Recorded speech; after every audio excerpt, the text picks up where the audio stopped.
he was going to do it. If he needed to cut his toe off to put it on your foot because he thought that would make you better, he would do that. That was it. He was on the ground. Hit it for him, Cole. Bam! That's what happened. And then he was on the ground. And then he probably changed that beat to damn. Like, it ain't Benny Bloss up here. I can't throw a leg out and catch that. Got me on this berm and you break checking me. So I'm pissed. But not only that, I'm confused. But I know one thing that's going to be set straight. It's coming back, smack dude. Like, I'm just letting you know. I'm telling you.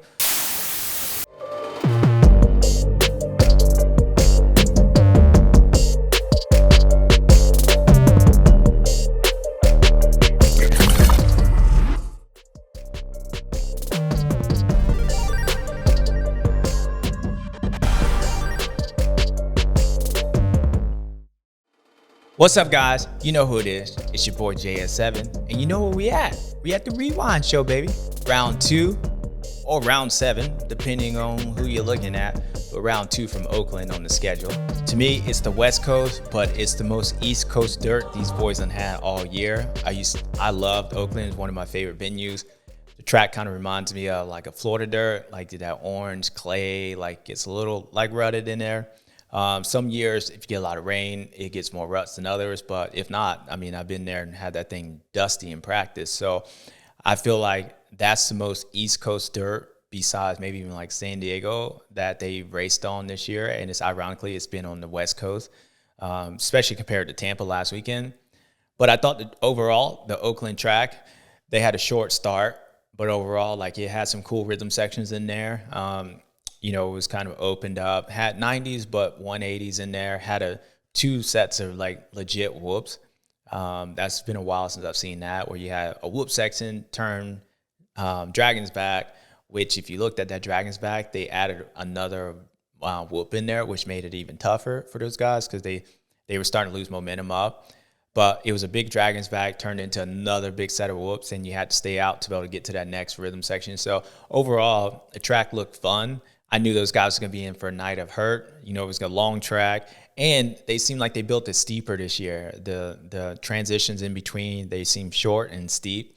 So I think that's why a lot of guys were not quadding and maybe doing some of the other things that normally, if the track was laid out the way it should have been, I mean, in the transition, I think you would have seen guys doing what Cooper did in the main event. By the way, shout out to Coop. That was some old JS7, like wait all day and bust it out in the first lap in the main event. The track. It's like Anderson made his way by Sexton. Oh, over the table. That's new. Got to find the speed. Got to find it somewhere. So you hit them up and hitting them dudes like I know they were shook. And they still didn't do it. So that means like it was definitely a JS7 stuff. So that shout out to Cooper for jumping that. But I think guys would have done more of that kind of stuff. But it was real steep in between the transitions. So overall, I thought the track looked good. Saw those guys busting out the quad. Max Volan hit it in the heat race. He looked good, by the way. I was stoked to see him up there. It seems like that kid's starting to find a little bit more confidence. He's still struggling a little bit, but it was cool to watch him bust that thing out there. The kid looked good. So overall, Oakland, dirt was good. Track was good. So we were in for some good racing, and which we did. And so let's get into that right now. Another key part about this track is when you have a track that has a short start and then you got the rhythm sections back to back, you have to get a start. And, when you're seeing these guys, like just like last weekend at Tampa, the track dictated, it was dictated about where you started at. Like the beginning part of the race was first 100 yards was the most important part. And I would say the same thing for this racetrack. The guys that finished 1, 2, and 3, they were kind of 1, 2, and 3 out the start. Nobody really came up through the pack like Jason did last weekend, going down and being able to run all the way back up. It was because the rhythm sections and guys can get away. They didn't have the sand section, so you didn't have to worry about that, but you would get bottled up. And if you didn't get a start, you get bottled up in both whoop sections. And the way this track was laid out, it took out a lot of the insides, per se. The only inside that you can really go around the whole racetrack was basically, like as far as when you had another obstacle behind it, was the first corner, which everybody went inside. But the inside of the whoops, that first set of whoops, everywhere else you had to go outside. So even though there was options for other rhythm sections or if a guy went inside, you could try to pass him, everything bled into where if you went to go past the guy, even if you went inside and stuffed the guy, you were going to lose time because you wouldn't be able to hit the rhythm section. So my point is, it makes it for a one-line racetrack, which it makes it for you have to get a start, because you block a guy in the second set after the dragon's back in those whoops, you're going to slow yourself down and you're going to lose so much time and probably even get passed by somebody else behind you. If you block one guy, the guy in third is going to pass you. So everything was about momentum and keeping up to be able to hit these triples out of the corner. For instance, you take off the start, go through that first section, then you have the triple down that section. If you block a guy, then you have to go double and then triple. You go high, then triple again. So all those things were set up the way that you had a lot of options on this track, but you didn't have a lot of options the way you had to hit these sections. So it kind of made it for you had to get off the gate. And so in the main event, we were in first show because we had Chase, Cooper and Eli, and they were in the heat race too. And then what you saw with that, you saw the changing. You had Cooper out there leading, and then you had Chase catch him, pass him, and then Eli got around Cooper. And then Eli said, like, Dave, mind control over Debo. I know last weekend I was a little skating on ice. I was a little insecure about what this bike was going to do and not do. I don't know. I was waiting for it to rain. It never rained. I just had a moment. And I said, out of all the people were like, oh, man, like, what's going to happen with Eli? Is he going to be worried? Is he going to be worried? And I was like, no, like, he's going to be fine. I actually think, like, Eli had a weekend that was off. Like, his bike looked fine. He looked fine. He just looked like, hey, like, I'm not comfortable. I ain't going to crash. I'm just going to finish where I finished. And that's what he did last weekend at Tampa. So coming in, I didn't have any worries about Eli showing back up and being the same person he was the previous races. And so in the heat race, he served notice that Debo's still here. Oh, shit. Here come Debo. Give me your stuff. And the way he passed Chase with some authority in that corner before the second whoop section should tell you all you need to know. He was back. And I think that was, again, Eli was sending a message not only to Chase, but to everyone else that I'm still the same person. And in fact, I'm going to do something that I haven't been able to do in a while, is beat this dude straight up in a heat race and just off speed. I'm going to go ahead and do that, and I'm going to pass him right now. And I'm not worried about him seeing my lines because I'm Eli Tomac. I'm the champ. I got the red plate, and you need to run me down because I'm still that guy. And so when you look at what he did and then you look at what happened last weekend, that's why I wasn't worried, because his body language told me, and what he was saying in Tampa told me he was going to be fine. Right? He had an off night. It is what it is, but Eli was going to be back. And so I think the cool part, and just getting off subject a little bit, I think the cool part about Eli is that when you listen to him talk, he's very open and honest, right? Like Tampa, I was just in a bit of a funk, and hopefully that's the only time we see that. Just honest. Like, most guys be like, oh man, I don't know what happened. I need to go back, work, get better. I need to do this, or is this. Eli just straight up said, I ain't damn. Like, what do you want? Like, I just kind of suck. Really, I didn't suck, but I suck. And I know I suck. And that's okay. Like, Daddy's fine. His whole body language, and when he speaks lately, in the last year, he's open about it. Like, he'll tell you when he's going to beat your ass, and he'll tell you when he going to get it. And I think the thing that makes him tough is that there's no more of this emotionally. Like, he used to have those emotional moments when he would speak. You would talk to a guy that was almost kind of lost, or they would be like, when guys are talking, they talking like this, and they're talking to you, but they're looking up, like they're searching for something that ain't there. Eli looks at you and be like, I just got fifth. That's it. I didn't feel comfortable on the bike. I ain't like that turn. Johnny was over there crying. I ain't have it. That's it. Like, move on. I ain't got no concerns. And he came up in the heat race. So I think what he did in the heat race was showing you he ain't got no concerns. And I believe that's the part that makes him difficult, because he's always there. And that's a confidence that I see in him, that he's so confident enough to tell you, hey, I got fifth, but I know what I got. And what I got is still better than what anybody else has. It's just telling you. So I think that's cool to see that and see how his growth on the bike, but also his growth as a person and mentally, and it's kind of showing at the race. That's why when I listened to him at the the opening ceremonies last weekend, I was like, uh-oh, like, hey, that dude ain't worried about winning. He's talking about championship. In my opinion, for myself in my career, the title itself, overall series, is where all the weight's at. And then he comes back and he was like, oh, last weekend was last weekend. We here this weekend, and I'm here to win, right? I'm here to win. And so he was able to do it, but we'll talk about how he did that. So it was good. In the main event, we get Chase, Eli, and Cooper. 1, 2, 3. Cooper jumps out the JS7 quad before the finish line. But you can tell now it's a chess match, like the game's on. And from the last few weekends, I felt like with Chase, he had to overcome what was happening. You know, he was faster than Eli all day long, even though Eli just got him in the heat race. You had a sense that Chase was still faster, right? Like you still had more speed. And I think for Eli, he was pumped because he wanted to be in second place. He wanted, like, let Chase do whatever he's going to do.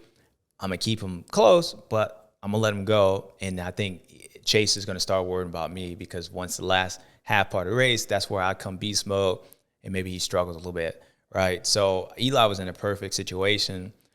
I think for him, he was comfortable with what was happening. Chase was able to, like, kind of pull away. And you could see the way Chase was kind of riding, like, me visually watching him, like, I felt like he was riding not to crash, in the sense, like, he was riding real, like, little, like, tight in the beginning, like, just stiff. And he was trying not to make a mistake. And when you get in those situations, like, and you start riding to save energy or whatever, not to crash, like, you start, like, you wouldn't believe it. The guy's pulling away from he's leading the 450 main event, but he's also, like, saving energy by doing that. Like, he's bringing it down a level, like trying to just hit his marks, trying to be real calm, slow the heart rate down, slow the breathing. And I think all that was because of what's been going on the last few weekends. Like, look, I've been crashing, even though it's been at the latter part of the race. Like, I know I just the more I just ride calm, the better chance I have to just outrun this dude because I'm faster than him. And if I stay up and I don't make mistakes, I should be able to beat him. And Chase's problem has been that he'll make a mistake and he'll allow Eli to actually make up time on him, or Cooper make up time because he blows a rhythm section or he hits the ground. So when I was watching Chase in the beginning, I just saw him be in that position where you're just trying to slow your heart rate down. And so what was happening was he was able to do that. He made a few mistakes. Track was tough. They all made mistakes. But then there became a point of that race where Eli start watching Chase pull away from him a little too far. Eli didn't like that. And then so Eli came back up. He made some time to come back up. But what it did, the way Chase got in the flow, I believe it made Eli ride harder than he thought he would have or wanted to. And then so it went from, like, Eli allowing Chase to get away from him a little bit because he knows he feels like I can wear him down. I got the speed when I decide to pick it up. I can catch him easily. Well, Eli found out that when he tried doing that, like, he was riding a little harder than he needed to, he wanted to, which put him in the red zone. And then so what you saw was this gap. It was like 1, 2 seconds, then it went to 3, then it would go to like 2, then all of a sudden, like, you can see Eli try to attack Chase when Chase got in lappers. It would close down, and then, like, but then Chase or Eli would make a mistake. Then it got up to like 5 seconds. And then Eli tried again to, like, run Chase back down. But I think Chase at that point got into a rhythm to where he actually had Eli broken. Like, he broke him. And that's the thing that people don't understand about these races. Like, no one rides hard for 20 minutes. No one. Like, these guys don't race hard for that. Like, you ride hard to be able to recover, and then you have these spurts and moments. So I think the game plan with Eli was, okay, heat race, I got the speed. Chase maybe hasn't been the strongest at the end of the race, so I'm just going to relax, just keep him close, keep the pressure on him. Maybe he falls over, maybe he doesn't, but at the end of the race, I'll be right here. And if I need to pick it up, I can just do what I did in the heat race because I just did it, so I can do that. But Chase was riding at a pace that when Eli went to go do that, it was a lot harder. And then so I think it put Eli to a point to where you can actually see he was like, forget this. All right, this dude hasn't cracked yet. And, like, if I keep riding like this, I'm going to crack. So he actually just kind of gave up. And at that point, this was like a few minutes left. When he did that, that's when Chase hit the ground. And to be honest, you saw this coming. That was a close one, JT. Yeah, and Ricky. Oh, no! Oh, he's down. How quickly can it be up? He was 5 seconds. There's Tomac. To be honest, you kind of felt like this was coming. You know, Chase, as you started making mistakes, he had the incident over the Dragon's back where he almost KO'd himself. Then he goes to the whoops, and then, you know, eventually that same lap or right after the finish line, he crashes. But he was close to, at that point, like it's like when he's looking back, I guarantee you say if I'd have rode another lap, I would have won this race because, you know, it becomes a point where you're just like, okay, cool, I got that. All I have to do is jump the triple. Like I could just double through this section and this dude ain't gonna catch me because this guy gave up. And he was at that point and then he hits the ground. But overall, I think what Eli did in the heat race almost hurt him in the sense of like he thought he was able to sit back and then pick that pace up. Chase started riding better in the main event. And that pace, Chase picked his pace up, which made Eli say, damn, like it kind of caught him off guard. And you could see him trying because Eli, I believe he was going for a kill shot in that race this weekend. I think he wanted to send a message. I think he wanted to let Chase know that, look, it doesn't matter. Like, I'm not going to wait for you to crash. I can just beat you straight up because I still in beast mode. And I don't think Eli wanted to have that narrative of Chase is faster than him and that he's got it's whether I win this race is going to be dictated off of Chase. Eli wanted to send the message like it was in the beginning is that, no, when I go fast, I'm still the best. And I can do that. And I can beat you in a multitude of different ways. I can start out front, beat you. I can come up and beat you. I can wear you down. And if I decide, I can go faster. So what I saw from Eli, the way he was in that heat race and what he was doing in the main event, he was saying that I think he wanted to send that message. And Chase was like, look, nah, bro, I'm still Sexty Sexton. I still got the speed. And this thing's going to be dictated off of what I do on there. So it was cool to watch those guys battling. And BAM! Wake up, people. Wake up. I did that because I felt like I was getting a little monotone on there. I wanted to wake you up. Chase hit the ground. And damn, it was like I don't even know. Like, people give my boy RC like a hard time. Keep saying like when he says like it's like you're watching a movie just waiting for it. Or you're watching somebody to wait for it to happen. Like, and they're like, oh man, he's bagging on him. Dude ain't bagging on him. Like for real. It's like, and you're like, damn, like, I mean, were you shocked that happened? No, like, I mean, what do you want us not do? Like, talk about, like, I mean, Chase knows, like, dude, I sit back here as fans. I love watching these dudes race, but my job is just like most of these guys is just tell you the truth. Like, if I feel like something's gonna come, just like I predicted, like what was gonna happen last weekend at the race. Did it again with Mama this weekend. Like, I think this is going to happen. Like, it's because we pay attention. That doesn't mean, like, I'm, like, wishing or bagging on him. It's just like, look, until you cross the checkered flag, dude can hit the ground at any point. Like, that ain't bagging. That's the truth.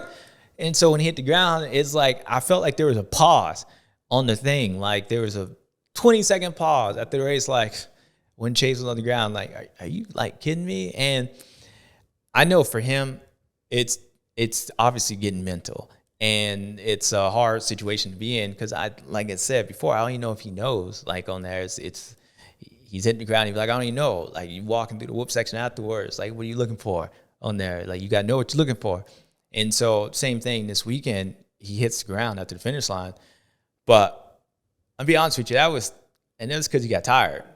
Like that was it. Like, I mean, that section, for those who don't ride Supercross tracks and for the average fan out of there, like, that triple and that roller at for the mechanics area, or some guys going quad, like that's hard.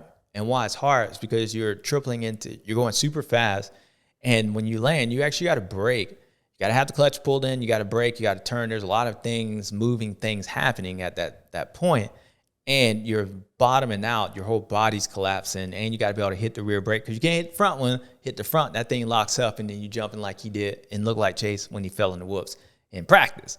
You don't want that one either. So to do that, that's actually a really difficult section. So if you start maybe getting tired and you're not focused where you got to be at all time, little heat shout out right there, you can have this incident happen. And for all those people saying Chase is going too fast, he's overriding, you guys are wrong on there. I almost called you another word, but you're just wrong on there. Dude ain't riding over his head That ain't like, I haven't really seen Chase fall, maybe in practice every once in a while, like maybe just going too hard in the corner. But most of these dudes don't crash because they like, I'm just going way too fast. Like things happen on there and they fall, they push in section to figure out. But you know, in the race, the main event, these dudes ain't falling because they're going too fast. Like they're trying too hard. They're overriding. You know, situation just happened. Like this situation just happened. He hit the ground. Like, but that all came up because he was starting to get fatigued, and you saw it coming when he almost crashed in that Dragon's back. And then he had a mistake in the whoops or whatnot. You saw these little things coming. So when he hit the ground right there, he stalls his motorcycle.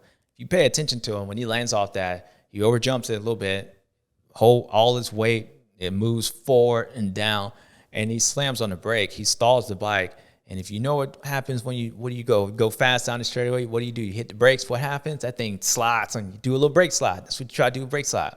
Well, Chase did one in between a rhythm section or a double quad. And that's why when he lands, he stalls the motorcycle and that thing spits him off sideways. That's exactly what would happen if you land.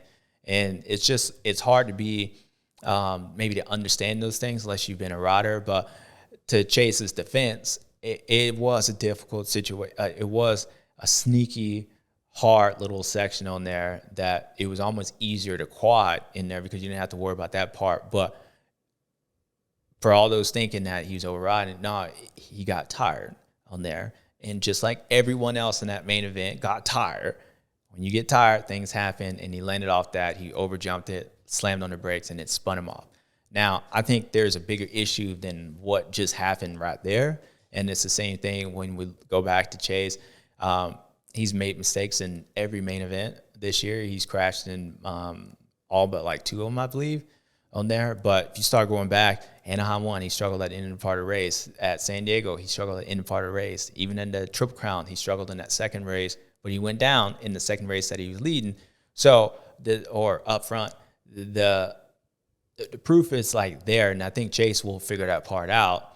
But just on that sense, when you start saying like he's got to finish the last 5 minutes, that's one of the things that he's got to work on. Like, well, that's what happens like right here. He just gets tired.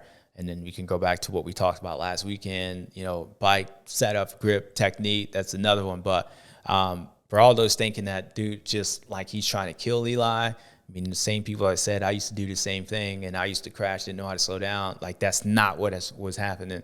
That dude was not overriding his motorcycle right there.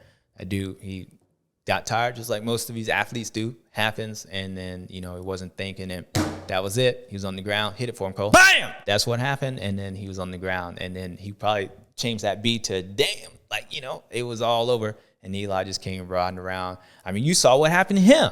Like, dude, like, felt like he was like stuck in neutral, bro, jumping off the track and all that. And he lucky the Webb didn't get him on there. So when I say he got tired, I mean, you saw what happened to Eli then. And then it's not a knock. It's just facts on there. And that's what we do here. We talk about facts. And so fact is, that bike spit him off pretty quick. And there's a lot of chatter about Chase and possibly even being the motorcycle is the reason why he's falling. And that's not, like, there's areas that each bike works better than others. I would say Chase's rebound is slower than some of the other guys, like per se Eli's. And like when, for instance, like whoop speed, which we'll talk about that in a second, like picking up speed in the whoops, maybe he struggles there. But on smaller whoops like Tampa, his rebound would have been almost better in certain part. So it's give and take. But people are kind of putting his bike is the reason why maybe these crashes are happening. Well, those people are the ones that said like he's going too fast and that's why he's crashing too. And I would just say I have a different opinion than those. Not even saying they're wrong, because maybe I'm wrong. I don't know. But I wouldn't say why he crashed right there is not because of his motorcycle, or a few crashes I've seen this year. It's not because of his motorcycle. You know, his bike is allowing him to be fast on there and running away from these cats. It's allowing that. But there's a part of the track where when things start breaking down, I do say maybe his bike makes it harder for him. Let's just say that. You know, in the whoop section, I do feel like Eli and the Kawasaki, the Yamaha and Kawasaki have the best looking motorcycles in the whoops. And there's a point where Jason and even Adam little surprising about El Hombre because he rode really well in practice. He rode well in the heat race. I thought he was going to get Kenny. He didn't get Kenny. Kenny won, and that was the end of that discussion. But even with AC looks pretty good in the whoops. Barcia, gas. I haven't talked about them much. They probably had one of the best looking bikes out there this weekend. They were running. The bike looked real good in the whoops. Barcia looked good. But when you watch Eli's and let's just say Barcia's or Anderson, they're allowed to get into the whoops. And I think there's two ways. Like Jason and Barcia looks like they just pin it in the whoops. Like they're so confident in their bike. It's settled. They know what it's going to do that they just send it into the whoops. And they don't really have to pick up speed, which they do that as well. But when you watch Eli is able to come out of the corner, set up, make sure it's good, get into the whoops, and everything's fine. And then what you watch Eli, he'll just kind of move back a little bit, and he'll get that bike to sat down and shoot forward. And I believe with him and the way his setup and like Anderson's and Barcia's, they're allowed to get settled and pick up speed, where Chase's bike isn't like that. Chase is better off getting speed going into the whoops, because if your rebound's not as quick, like it's like you won't be able to make that time up. Once you make a mistake, you lose a lot of time. And if you watch Chase's bike on the Dragon's back and even in the second set of whoops, like you can just see it's like he's like hitting, and it's like a lot of doom, doom, doom, kind of like what he did last weekend in Tampa when I was breaking down him and Cooper going over Dragon's back. So you could see Chase like hit every whoop on there. And so maybe that's where his bike is not as good there as Eli. But if he was crashing in that section, then I was like, okay, all right, then he needs to change maybe his setup or make some changes. But the bike's not the reason why he's hitting the ground on there. It's not. His bike maybe is not as good as there, but it's definitely not the reason. I think Chase knows that too. But I also think like when things happen like this, you start looking at everything, right? You start looking at mama, daddy, girlfriend, truck driver. Is it the Kool-Aid? Is it Kool-Aid in the refrigerator? Is it 30-second car girl? What is going on? So it's not strange that he would look at that and be like, let me explore that. Because when you hit the ground, many times you hit the ground and you hit the ground out of nowhere and you don't know why or whatever, like you start looking at these situations. So I can see the rumblings coming up, but your bike's fine on there. And if that's an issue, then those guys, Lars and all those guys over there, they know what to do on there. But we were just talking, I wanted to say the difference between Eli's and Chase's. People were saying the bike is a little different. They are right. It is different, but that's not the reason why I believe he's fallen at all, because anybody would hit the ground if they would have done what he did after that finish line. Anybody. JSS, I would hit the ground. He would hit the ground. Well, he did hit the ground. But you know what I'm saying. Barcia, his bike looked pretty good on there. He actually rode really well in the heat race. And he was riding good in the main event. And he got a little excursion with AC. Now, AC is still like recovering, people. Like, it's just a bad look. It's kind of like when you take Shimoda out. Like, why you take Average Joe out? Like, why you take him out? Just bad look. But I do think what happens here is kind of like what happened with Chase and Cooper in the heat race. Like, he goes in there, he makes that pass. Chase actually comes in there with some authority. Hey, you got to make a pass. You got the Webb. You want to stop him. Probably stop him from getting that momentum up that Dragon's back, because you know he's going to return the favor like when he gets over there if you allow that to happen. So he goes in there.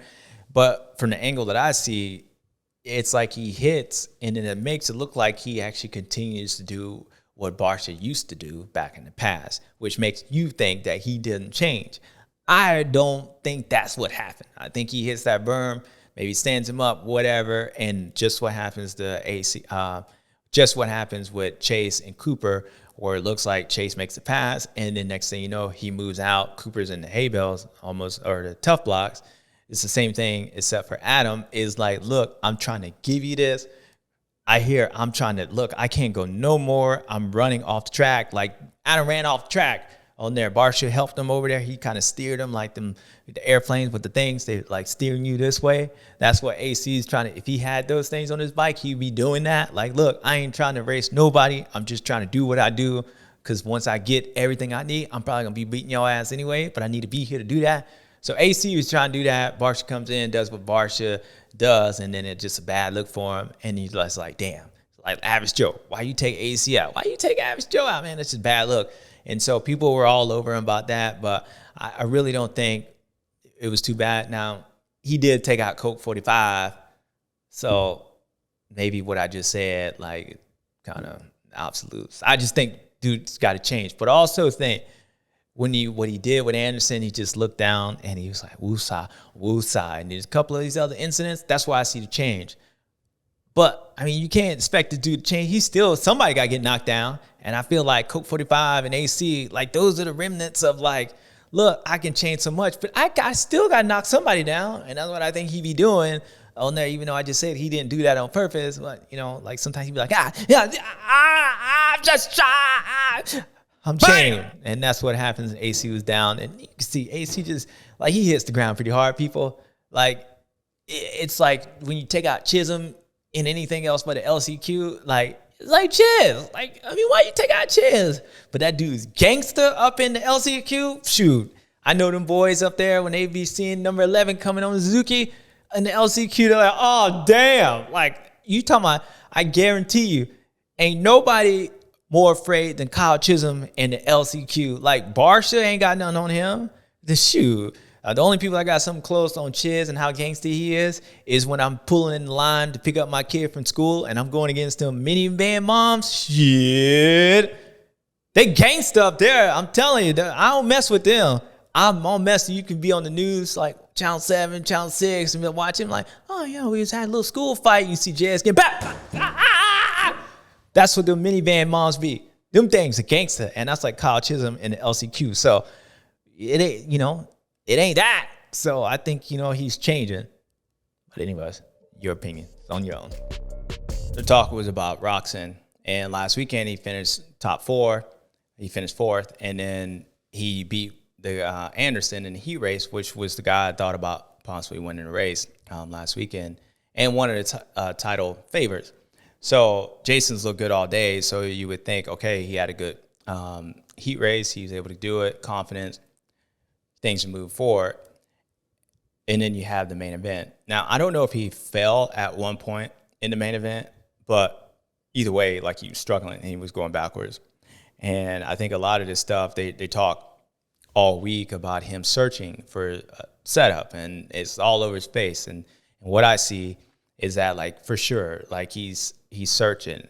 And what I see, they haven't found it yet. They haven't found it. And I don't know if they will, but the point is they're trying.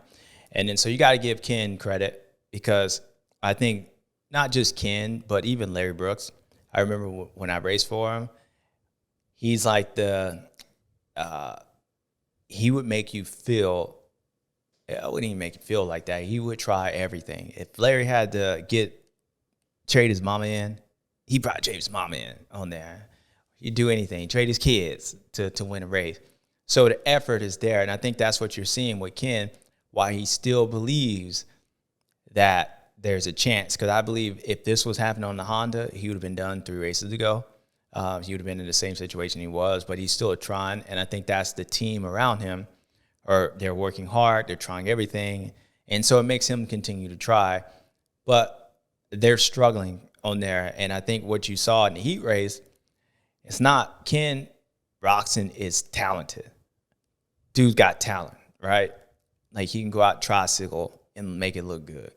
So in the heat race, track isn't rough on there. And if you watch Ken, he goes on the insider whoops. He rides around all those rough plots, all those rough sections where later on in the main event, you can't get around that because the track breaks down. And that's where you have to rely on the motorcycle and the setup to really allow you to be able to not only be able to get through it every lap, but to be able to get through it to save enough energy to be able to fight to the end part of the race. That's what these guys are out here doing on there. They're setting their motorcycle up, not really to go hot lap speed, is to set it up to where they can ride and just be consistent every lap and to be able to fight at the end of the race. So if you can't do that, then what do you think happens? That's why you see Ken in the beginning part of the race. He's still there because he's got talent on there and he's in shape. But eventually it wears on everybody on there. And if the bike ain't working, all that energy that you're using to make that difference up, it just hits you like a brick. Like it hits you to where you see what Ken does. It's like he's there and then he's not on there. And people think it's because he's out of shape. People think it's all these different reasons. But it's like if you're looking at his motorcycle, you can see it coming on there. And that's why no matter what, he wins the heat race. He's like, oh, yeah, it was great on there. It was all right. I have parts on the track where I just not comfortable and I'm losing big time. So we've been trying to figure it out, but it's been tough. And no matter if he gets a fourth, they're still searching.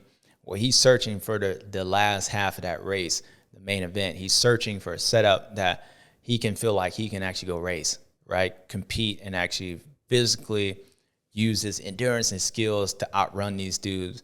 Not speed, but kind of like what Cooper Webb does. He's like in fitness and just be here, become the racer. Well, he ain't racing right now. He's surviving. Sometimes he survives to get a top 5, and sometimes he survives and he's outside top 10 on there. And it's the same guy. So it's the same guy that just won the heat race an hour before. It's the same guy that you're watching just drop down the leaderboard. And that usually happens because, again, they're searching for the bike that allows him to race and be able to do his stuff, and they haven't figured it out yet. So I think, again, back to my point with Brooks, he tries everything.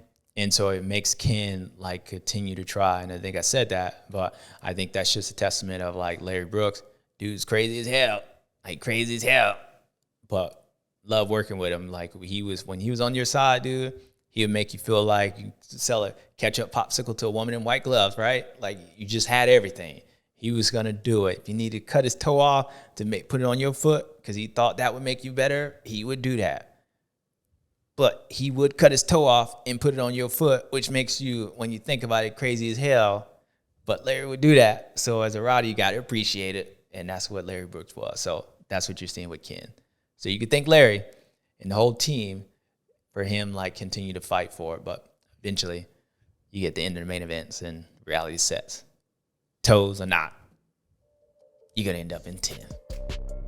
The incident that happens with Eli at the end is just, I don't know. Like, I think he just, I don't know, makes a mistake on there. I almost feel like I remember back at, I think it was Thunder Valley, where we were talking about how Chase got in that free zone. He just had like a little awkward, like couldn't really feel. I feel like that's what happened to Eli, because it almost looks like he hits neutral in there, like he goes off that jump. And when you were hitting that, you were kind of rolling down that, or at least keeping the back tire, where Eli comes out of that thing, and it's like he forgets where he's at, and he just jumps. Like he kind of just catches air in this deal. And it's just a weird, like, hop. And I almost feel like he's he looks like them dudes that, like, you watching a video on YouTube and they're like, oh, first time somebody's ever gonna ride, and they go like, nah, nah, nah, and they just gas it and they hit a tree. Well, that's kind of what he looks like, because I think he got a little bumped off that or whatever happens, but he gets in that free zone and he just makes a mistake, really not paying attention. I think he was tired just like everybody else on there, but I think that was just more of a lack of focus than anything, not really concerning. And then he almost got, like I said, stung by the web. And Cooper, I'm sure there was some point at that race after Cooper passed Chase that he probably said, okay, second's where I'm going to get. And he probably backed it down a little bit. And then Eli does that. And he feel like, damn, if I wouldn't have backed down, I would have been closer. Or maybe not. Maybe that was all he had. But with Eli, he was one of the ones, when you in the whoop section, I think you get guys who, they got jumpers and you got guys that are blitz. And for a guy to be able to do like both, that means you got to have that double D setup, like I always say. And blitzing was faster, and it was a lot more, especially where you land off the big triple, turn, hit that double, and if you railed that outside and got that momentum, and if your bike worked pretty good, you can keep that speed up through the whoops, and it was faster, and you just carried the momentum all the way through. But at the same time, it's work on there. It takes work, so if you can jump, it's just easier.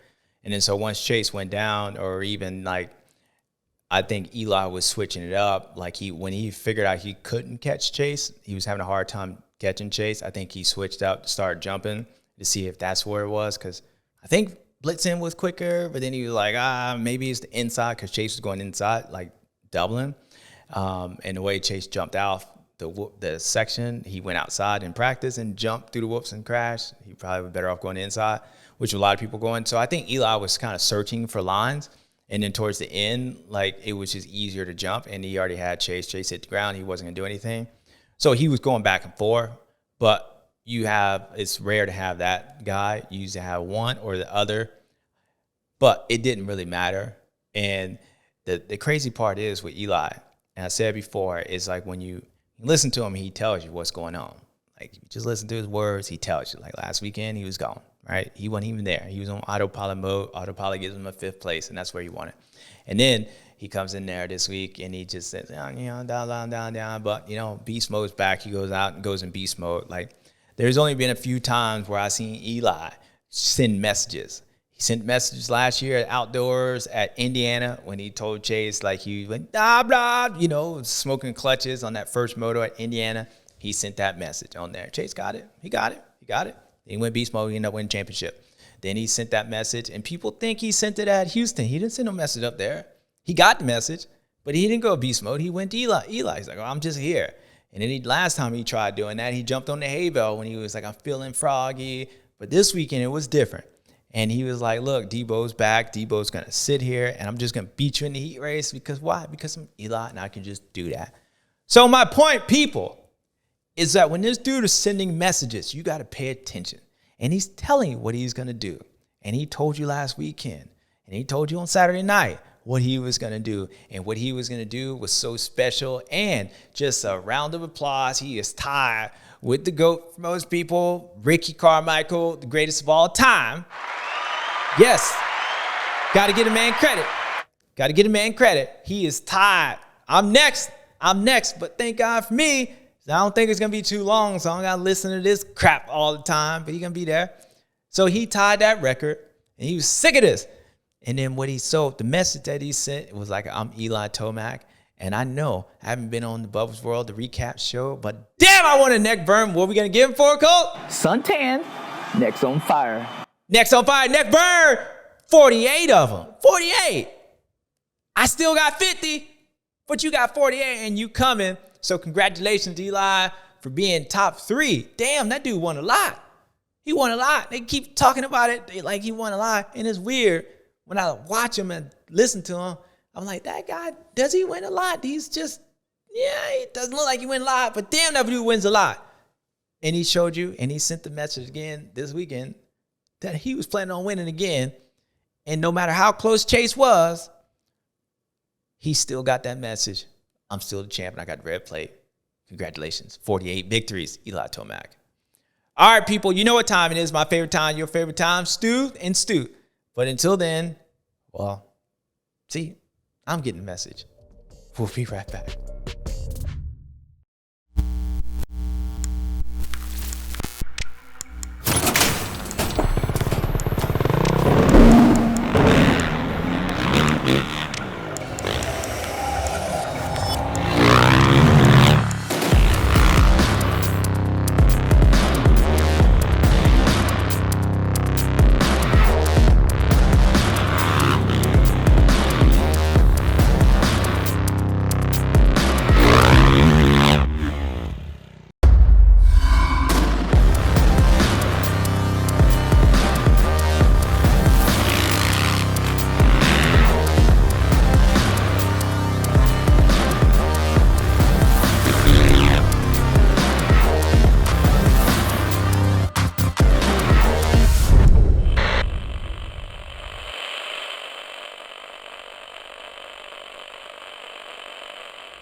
What's up, guys? It's your boy James Stewart. You see this shirt I got on? Now, I know we all a family. We all be coming out here. Everybody wants to be a part of Bubba's World. I want to be a part of it. But if you want to, make sure you click on this link because you can get this shirt. At least you can get this far. We got a bunch of things coming in the future, some exciting things. And I know you send in your videos. Maybe you can end up on the show that way. But if not, always make sure you get this pretty shirt, black and white, and some more coming soon. Click this link right here. Go get yours. All right, people, we back. You know what time it is. My favorite time, your favorite time. Stu and Stews.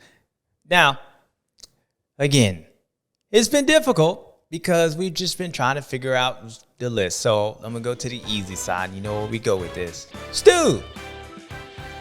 Guys that do it better than everybody else. Default, no faults. Guys hitting the ground because it's their fault, which allows you to get a stew or not. And I just feel like I'm going to start a new tradition on this show. It's no more defaults. No more default stews. Like, I know, like sometimes you got to get it handed to you, but you put the pressure on that man to make him hand it to you. So you a stew. And so my first stew is, of course, the Debo, E.T., extraterrestrial. He went there last weekend, but Eli Tomac was back in beast mode this weekend. And yeah, he came out that first race, the heat race. He showed him. Whatever. And then for a while in the main event, it looked like he was just like, all right, I'm just going to let this thing going around like I'm the movie producer and I know the ending of this movie. I know what's going to happen. And what's going to happen is that the credit's going to come on and it's going to say, Eli Tomac, you a stew because you just won. And so that should make you a stew because you the director of the movie and you knew what was going to happen. So Eli Tomac, no defaults no more, you a stew. Now with the other one, we're going to have to go Jet Lawrence because, of course, Donut Boy was back on there. And even though RJ keeps doing RJ type of stuff, you still be winning. And it's just like the outdoors last year. You're kind of in the Eli Tomac mode, like you're predicting the future, and you know RJ is going to do what RJ is going to do, and Cameron is going to do what he's going to do, and what they're going to do is allow you to do what you do best, and that's win, and that's get stews. So, Jet Lawrence, we didn't talk about you much, but you a stew. And so for here, just like I gave your brother last weekend, we're going to give you one, hit him with it called Suntan, next on fire. Congratulations, Jet. Just dominating these kids. They don't even, it look like you be bored out there. Are you bored, son? Because if you are, you a stew. Because that's stew material right there. You be like, I'm just bored. I'm just going to play around. But anyways, in my next stew, even though this guy didn't win the race, and even though, like, maybe he wasn't even the fastest. Well, actually, he was not the fastest. But this dude is probably more stew-like than maybe the other two guys besides, like, winning races. And that's Cooper Webb. James, you never really get people to get second place in stew unless they take out somebody who do something crazy. Well, this dude does it. And the reason I say he's like a stew is because he did some stew type of stuff. Come out that corner, hit the quad in front of him, had done it all day. That is stew. That's like the definition of a stew. Just what? And then the fact that they didn't do it, nobody else did it again. You didn't have Justin Brayton going out there and hitting that thing anyway. He wasn't there. So Cooper Webb going out there and hitting that quad. Of course you a stew. Waited all day long. And they talking about how steep these transitions is. And you go, on there. And you're not even a jumper. But I think that's the second time you've done something like that. So, of course, you was stew. And that's the special one. So, Eli Tomac, yes, you won. Jet, yes, you won. And damn, Cooper Webb, yes, you won the stew of the year so far, in my opinion, because you come out and do some stew stuff, which is stew-like. First lap of the main event, just send it. And that's what you did. Yep, you didn't hit the wall, but you sent it. So, you a stew. All right, my next list. Stew. No, we ain't doing that. Like we did last weekend, of course, there are a lot of people, maybe a little stewed, a little upset. Damn, that track was tough. You had Chase hitting the ground. On there, you had people getting taken out. You had all this stuff going on. So I feel like when there's a lot of things going on and you try to figure out what's going on, what is that? That is confusing to me. And just like last weekend, that's where we're going this weekend. So my first person who's confused is easy. He was on this list last weekend, and he on this list again this weekend. And that, to me, is Chase Sexton. And why he's on that? Because he's still confused, people. He don't know what's going on. Is it the bike? Is it me? Is it the TSA lady? Is it the old lady? Is it mama? Is it daddy? I don't know. I keep hitting the ground. I'm going to walk out there afterwards and be like, look at this stuff. And I'm looking at the stuff, and I don't even know what I'm looking at. Why? Because I'm confused. And so Chase Sexton, you on this list again, and because you confused. And next, the confusing is Pierce Brown. Now you're like, all right, I'm cool, I'm Pierce, I'm quiet, I'm riding in 4 plays. And no, I ain't Michael Mosman. Like I look like him, but I ain't him. I'm just chilling back here, and I see Cameron, and I know we probably friends too. We probably friends. We might play Xbox together. I don't know. Maybe you hate him. Maybe you don't. I don't know. Maybe I'm confused. But you out here, and you're like, I'm going to make the pass on him.